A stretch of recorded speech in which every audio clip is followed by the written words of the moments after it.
நம்முடைய இந்தியாவில் இறைச்சி உணவுக்கு தடை. வெங்காயம் பூண்டு சேர்க்காத உணவு மட்டுமே இனிமேல் வழங்கப்படும். ஆம்னஸ்டி இன்டர்நேஷனல் அமைப்பு ஒரு அறிக்கை கொடுத்திருக்கிறது.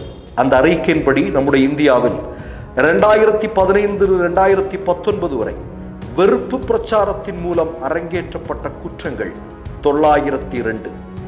அதில் பாதிக்கப்பட்டவர்களில் 69% மக்கள் தலித்துகள். இனிமேல் இந்தியாவில் மதிய உணவு, காலை உணவு, இரவு உணவுக்காக கோமியமும் மாட்டு சிறுநீரையும் தான் குடிக்க வேண்டும் என்கிற சட்டத்தை மோடி ஆட்சியாளர்கள் அரங்கேற்றுவார்களா என்பது நமக்கு தெரியவில்லை.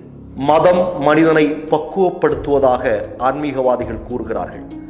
ஆனால் மோடியினுடைய ஆட்சியில் சங்கபரிவார கும்பல்கள் மனிதர்களை மதத்தின் பெயரில் மிருகங்களாக மாற்றிக் கொண்டிருக்கிறார்கள். மிஸ்டர் பெர்ஃபெக்ட் எக்ஸ்ட்ரா கோல்டு திருமணமான ஆண்களுக்கு திருப்பு முனையை ஏற்படுத்தும் ஹலாலான இயற்கை வியாகரா. வயதான பலகினமா, சுகர் பலகினமா, இனி கவலை வேண்டாம், உடனே ஆர்டர் செய்யுங்கள். வணக்கம்.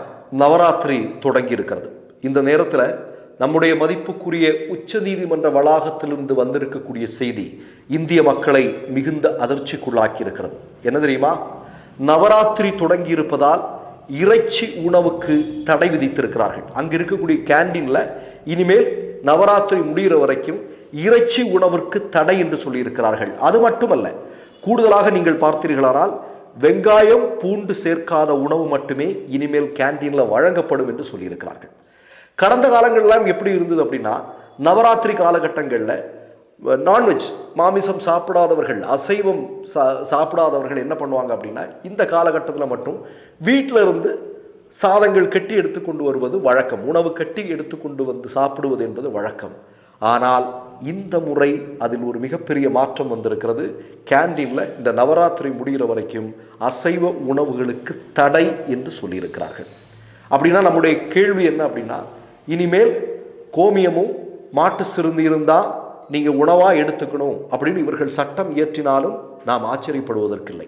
சரி, நான் என்ன கேட்கிறேன், இந்தியாவில் பாதிக்கப்படக்கூடிய மக்களுக்கு நீதியை வழங்கக்கூடிய நீதிமன்ற வளாகத்திலேயே இப்படிப்பட்ட அசமத்துவம் இல்லையா, சமத்துவமின்மை நடக்கிறது என்றால் எவ்வளவு அதிர்ச்சியாக இருக்க முடியும் பாருங்களேன். அதாவது இந்தியாவுடைய ஜனநாயகத்தை காக்கக்கூடிய மிக முக்கியமான அதிகார அமைப்புகளில் ஒன்றான நீதிமன்றம், அந்த நீதிமன்ற வளாகத்திற்குள் இப்படிப்பட்ட ஒரு சம்பவம் நடந்திருக்கிறது என்றால் RSS சங்க பரிவாரங்கள் நீதிமன்றத்தையும் தங்களுடைய கைப்பிடிக்குள் கொண்டு வந்து விட்டார்களா என்கிற கேள்வியை நாம் கேட்க வேண்டியிருக்கிறது. இப்போ நான் என்ன சொல்றேன் அப்படின்னா, இதெல்லாம் நம்ம பேசும்போது ஒரு செய்தியை பார்க்க வேண்டியிருக்கிறது. இவர்கள் இப்போ நான்வெஜ்ஜை தடை செய்கிறாங்க. உணவு அப்படிங்கிறது என்னுடைய உரிமை. எனக்கு என்ன உணவு சாப்பிடணும்னு நினைக்கிறேனோ அதை நான் சாப்பிட்டுக்கலாம். உனக்கு சாப்பிட பிடிக்கலைன்னா நீ சாப்பிடாமல் இருக்கலாம். அதுதான் இந்திய ஜனநாயகத்தினுடைய உயர்ந்த பண்பு. ஆனால் இங்கே என்ன நடக்கிறது? மோடியினுடைய ஆட்சியில் என்ன நடக்கிறது? குறிப்பாக நான் என்ன சொல்கிறேன்னா, RSS சங்க பரிவாரங்கள் என்ன செய்து கொண்டிருக்கிறார்கள். உங்களுக்கு ஒரு செய்தியை சொல்லவா? நான் இந்தியாவில் முதல் திட்டமிட்ட பயங்கரவாத செயலை செய்தது யார் என்பது நமக்கு தெரியும் இல்லையா? நாதுராம் கோட்சே என்று சொல்லக்கூடியவன் காந்தியை படுகொலை செய்தான் இல்லையா? ஆனால் முதலாக இந்தியாவில் திட்டமிட்டு பாராளுமன்ற வளாகத்திற்குள் ஒரு மிகப்பெரிய கலவரத்தை உருவாக்கியவர்கள் யார் தெரியுமா? இதே சங்க பரிவாரங்கள் தான். 1966 நீதிமன்ற வளாகத்திற்குள் பாராளுமன்ற வளாகத்திற்குள் நுழைந்து மிகப்பெரிய கலவரத்தை உருவாக்கினார்கள். எதற்காக தெரியுமா? பசு பாதுகாப்பு என்கிற பெயரில் RSS ஒரு அமைப்பை உருவாக்கி வைத்திருந்தது. அந்த அமைப்பை சார்ந்தவர்கள் நேரடியாக பாராளுமன்ற வளாகத்திற்குள் நுழைகிறாங்க. பாராளுமன்ற வளாகத்திற்குள் நுழைந்து மிகப்பெரிய கலவரத்தை உருவாக்குகிறார்கள். அப்போதுதான் அந்த பாராளுமன்ற வளாகத்திற்கு பக்கத்தில் நம்முடைய தலைவர்களில் ஒருவராக இருக்கக்கூடிய காமராஜர் வசித்து வந்தார். அப்போதான் இன்றைக்கு சொல்றோம் இல்லையா, காமராஜருடைய வீட்டை எரித்து காமராஜரை கொலை செய்ய RSS முயற்சி செய்தது என்று சொன்னேன் அல்லவா? அது அந்த காலகட்டத்தில் நடந்த சம்பவம் தான். சரி, இது ஒரு புறம் இருக்கட்டும். இன்னொரு செய்தியை சொல்றேன் உங்களுக்கு. உத்தரப்பிரதேச மாநிலத்தில் தாத்ரி என்று சொல்லக்கூடிய ஊர்ல 55 வயது மதிக்கத்தக்க ஒரு முதியவர், வயதானவர், அவருடைய பெயர் முகமது அக்லக். அதை நம்ம மறந்துடவே கூடாது. எல்லாருக்கும் இந்த சம்பவம் தெரிஞ்சிருக்கலாம். ஆனால் தெரிந்தாலும் இதை திரும்ப திரும்ப சொல்லிக்கொண்டே இருக்க வேண்டும். ஏனென்றால் மோடியினுடைய ஆட்சியில் என்ன நடந்திருக்கிறது என்பதை நாம் தொடர்ந்து சொல்லிக்கொண்டே இருக்க வேண்டும். அதை நம்ம மறந்துடக்கூடாது. நம்முடைய அடுத்த தலைமுறைகள் மறந்துடவே கூடாது. இந்த முகமது அக்லக் என்ன செஞ்சாரு? முகமது அக்லக் என்ன செஞ்சாருன்னு சங்க பரிவாரங்கள் சொன்னாங்க அப்படின்னா, அவருடைய வீட்டிற்குள்ள மாட்டிறைச்சியை வைத்திருந்தார் என்று சொல்லி அந்த 55 வயது மதிக்கத்தக்க முதியவரை RSS சங்க பரிவாரங்கள் கொலை செய்தார்கள். நடந்ததா இல்லையா? இதுல இன்னொரு முக்கியமான விஷயத்தை நான் உங்களுக்கு சொல்ல விரும்புகிறேன். கொலை செய்யப்பட்ட முகமது அக்லக்கினுடைய வழக்கை விசாரித்த விசாரணை அதிகாரி புலந்த் சாகர், அதே மாதிரி காவல் நிலைய ஆய்வாளர் சுபோத் குமார் சிங் என்பவர்கள் 2018ஆம் ஆண்டு அதே பகுதியில் நடந்த கலவரத்தில் 2 பேரும் சுட்டுக் கொல்லப்படுகிறார்கள்.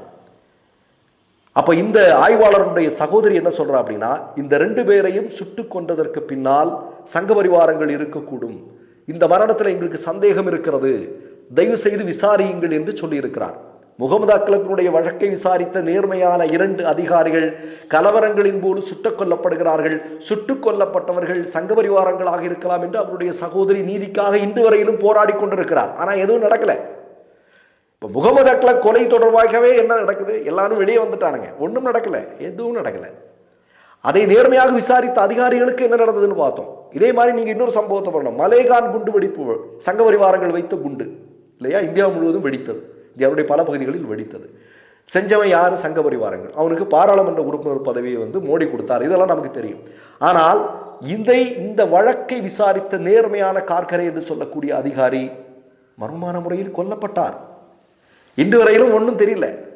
கார்கரே மட்டும், அவர் மட்டும் மிக நேர்மையான முறையில் விசாரித்த அந்த தீர்ப்புகளோ அல்லது அது தொடர்பான வழக்கின் தீர்ப்போ வந்திருந்தது அப்படின்னா இன்றைக்கு RSS என்று சொல்லக்கூடிய இயக்கம் இந்தியாவில் தடை செய்யப்பட்டிருக்கும். அதில் எந்த விதமான சந்தேகமும் இல்லை. நீங்க எழுதி வைத்துக் கொள்ளுங்கள். அப்ப இந்தியா முழுவதும் நான் என்ன சொல்றேன் அப்படின்னா, சங்க பரிவாரங்கள் மாட்டிறைச்சியினுடைய பெயர்ல, பசுவதை என்கிற பெயர்ல இந்தியாவில் என்னென்னலாம் செஞ்சுட்டு இருக்கிறானுங்க அப்படிங்கிறதுக்கு இதெல்லாம் ஒரு உதாரணமாக இருக்கு. இப்போ இதனுடைய ஒரு பகுதி தான் இன்றைக்கு நீதிமன்ற வளாகத்திற்குள்ளே மெதுவா எட்டி பார்க்குது. RSS சங்க பரிவாரங்களுடைய அஜெண்டா நீதியை செயல்படுத்த வேண்டிய நீதிமன்ற வளாகத்திற்குள்ளேயே எப்படி நுழையுது அப்படிங்கிறத பாருங்க. ஒண்ணுமில்லைங்க, ஆம்னஸ்டி இன்டர்நேஷனல் என்று சொல்லக்கூடிய உலகின் ஒரு மிக முக்கியமான அமைப்பு சமீபத்தில் ஒரு தகவலை சொல்லி இருக்கிறார்கள். மோடியினுடைய ஆட்சியில் 2015 2019 வரையிலும் இந்தியாவில் பல்வேறு கலவரங்கள், மாட்டிறைச்சியினுடைய பேர்ல மாட்டை வியாபாரம் செஞ்சாங்கிற பேர்ல பல்வேறு பேர்ல பெரும் கலவரங்கள் நடத்தியிருக்கிறார்கள். இதுல பாதிக்கப்பட்டவர்களில் பெரும்பாலானவர்கள் யார் தெரியுமா?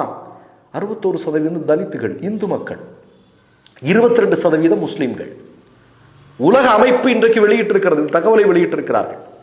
அப்ப நீங்க பாருங்க, இந்தியா மாதிரியான ஒரு நாட்டில் உங்களுக்கு எல்லாம் நல்லா தெரியும், இங்க 50% மக்களுக்கு உணவு இல்லை, மிகப்பெரிய பட்டினி, பல பேர் பட்டினியோடு படுக்க போகக்கூடிய சூழல்லாம் இருக்கு.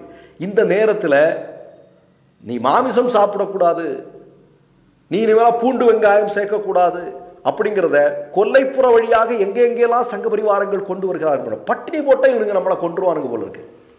சங்க பரிவாரங்கள் இந்தியாவில் இருக்கக்கூடிய மக்களை பட்டினி போட்டு கொல்லக்கூடிய காலம் வந்துவிடுமோ என்கிற அச்சம் எனக்கு இருக்கிறது, உங்களுக்கும் இருக்கும் என்று நம்புகிறேன். மற்றொரு நிகழ்வில் சந்திப்போம். நன்றி, வணக்கம். மை நேம் இஸ் ரெட் சேனலை சப்ஸ்கிரைப் பண்ணிக்கோங்க. அதுக்கப்புறமா பக்கத்தில் இருக்கிற ஜாயின் பட்டனை கிளிக் பண்ணீங்கன்னா ஒரு நியூ பேஜ் ஒன்று ஓப்பன் ஆகும். அதுலயும் ஜாயின் பட்டனே கிளிக் பண்ணிக்கோங்க. அதுல பாத்தீங்கன்னா credit R debit card options இருக்கு.